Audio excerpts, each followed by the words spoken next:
আজই ডাউনলোড করুন আর এনজয় করুন আপনার পছন্দের শো।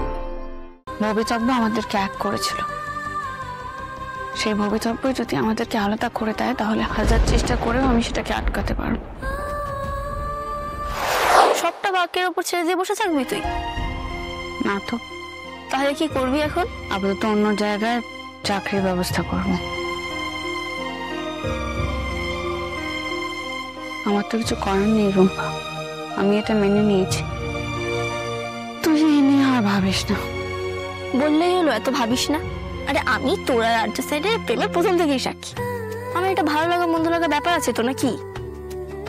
তোদের না একবার দেখা হওয়াটা জরুরি।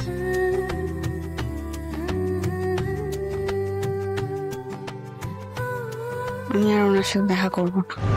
অদ্ভুত জেদ। দেখা হওয়ার হলে এমনি হবে। দেখা তো হতে পারতো, তোর জন্য তো আর্য সাইড দাঁড়িয়েছিলেন অতক্ষণ।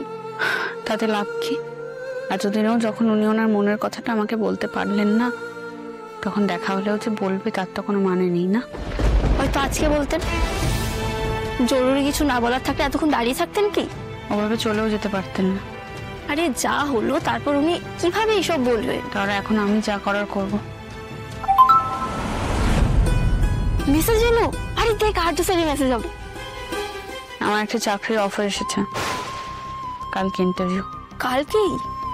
আমি তো ভেবেছিলাম তুই অভিমান করে অন্য চাকরির কথা বলছিলিস, কিন্তু ব্যাপারটা যে ইন্টারভিউ অবধি চলে যাবে এটা না ভাবতে পারিনি। তুই এখনো সিনেমার মতন ভাবছিস, তাই তোর এইসব মনে হচ্ছে। আমি আস্তে আস্তে ধাক্কা খেতে খেতে বাস্তবটা চিনছি রে রুম্পা। মানুষের জীবন সিনেমার থেকেও যে কত বড় সেটা চোখের সামনে দেখছি। তুই মেনে নিয়েছিস বলছিস, কিন্তু আসলে তুই মানিয়ে নেওয়ার চেষ্টা করছিস। হয়তো তাই। আমি শুধু একটা কথা জানি, ভবিতব্য আমাদেরকে এক করেছিল, সেই ভবিতব্য যদি আমাদেরকে আলাদা করে দেয় তাহলে হাজার চেষ্টা করেও আমি সেটাকে আটকাতে পারবো। আমি খুব সাধারণ রে অপু। তুই জিতলে আমি খুশি হই, ভালো রেজাল্ট করলে আমার গর্ব হয়, আমি তোর বন্ধু বলে। আর সেখানে তুই হাল ছেড়ে দেবি, হেরে যাবি, এটা আমি মানতে পারিনি। তোর মতো বন্ধু পাওয়া ভাগ্যের ব্যাপারে রুম্পা। অপু, এটা করিস না। একটা রূপকথা সত্যি হবে তোদের ভালোবাসা পরিণতি পেয়ে।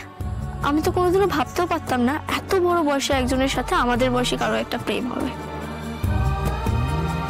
তোরা শুধু আমার ভাবনাই বদলাসনি, তোদের কাছে সমাজের সব নিয়ম ফেল করে গেছে। তোদের দেখে বুঝেছি ভালোবাসার কোনো যুক্তি কাজ করে না, কোনো কিছুতেই বাদ মানে না। ভালোবাসা এমনি এমনি হয়, অকারণ খামোখাই। আমি তোমায় ভালোবাসি, আই লাভ ইউ। আমি তোমায় ভীষণ ভীষণ ভালোবাসি। আমি হাঁপিয়ে গেছি রে রুম্পা, লড়তে লড়তে হাঁপিয়ে গেছি। তাই সবকিছু এখন সময়ের উপরে ছেড়ে দিয়েছি।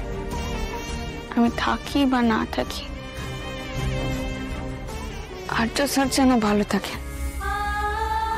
এইটুকুই শুধু চাওয়া। আমি না বুঝতে পারি না তুই সবকিছু এরকম ভাগ্যের ওপর, সময়ের ওপর কেন ছেড়ে দিস? চলে যাচ্ছিস কেন অপু? উত্তরটা দে।